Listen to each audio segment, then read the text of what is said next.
নমস্কার, আমি হেমলতা বর্মন। আমি স্বপ্নপূরণ কোচিং সেন্টারের একজন ছাত্র। এখানে উপস্থিত সকল টিচার এবং আমার সহপাঠী ও ছোটদের শিক্ষকদের প্রণাম এবং সহপাঠী ও ছোটদের ভালোবাসা। আমি 2022 সালে এই স্বপ্নপূরণ কোচিং সেন্টার সম্পর্কে জানতে পারি। তার আগে থেকেই আমার একটা মনে চিন্তা ভাবনা ছিল যে আমি একটা কিছু করব। বাবা মায়ের সাপোর্টেই হয়তো এত দূর এসেছি। সব থেকে বেশি অবদান আমার বাবা মায়ের। আমি আগে থেকেই ভেবেছিলাম যে তার বাবা মায়ের পাশে দাঁড়াবো, কিন্তু আমি ভাবিনি কোনোদিনও যে আমি এই ডিফেন্স লাইনটায় আসবো। আমি শুধু ভেবেছিলাম যে আমি একটা কিছু করব যেন আমি বাবা মায়ের পাশে দাঁড়াতে পারি।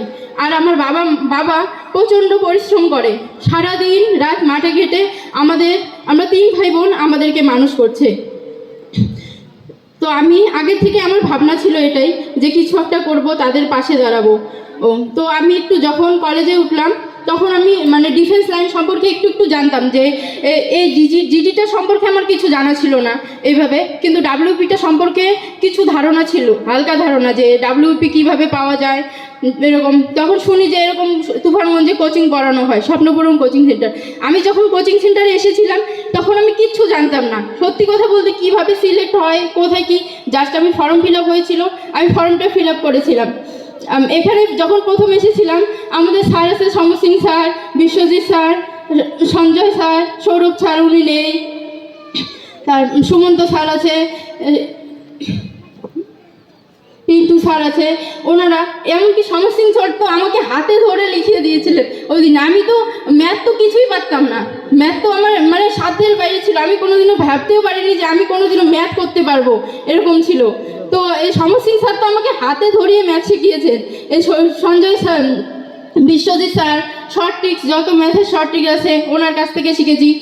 আমি কোনোদিনও ভাবতে পারিনি যে আজকে আমি এত বড় মঞ্চে আপনাদের সামনে দাঁড়িয়ে থাকতে পারবো। আমি যেবার এসেছিলাম ওইবার আমাদের দাদারা বেরিয়েছিল এখান থেকে, আমি তাদেরকে দেখেছিলাম। আমার ওইবারও মনে হয়েছিল যে আমি ওদের জায়গা, আজকে ওরা যেই জায়গাটায় আছে আমি এর পরের দিন সেই জায়গাটায় থাকবো।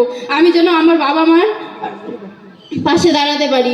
আমার মনে এটাই আশা ছিল আগে থেকে যে আমি কিছু একটা করব। আমি ভাবতে পারিনি আজকে এত বড় মঞ্চে আমি আসতে পারবো। তবে যাই হোক, আপনাদের আশীর্বাদ, সকলের আশীর্বাদ, আমার বাবা মা, টিচার, এমনকি আমাদের সেন্টারের কর্ণধার দেবদা, ইনিও খুব আমাদের সাপোর্ট করেছেন।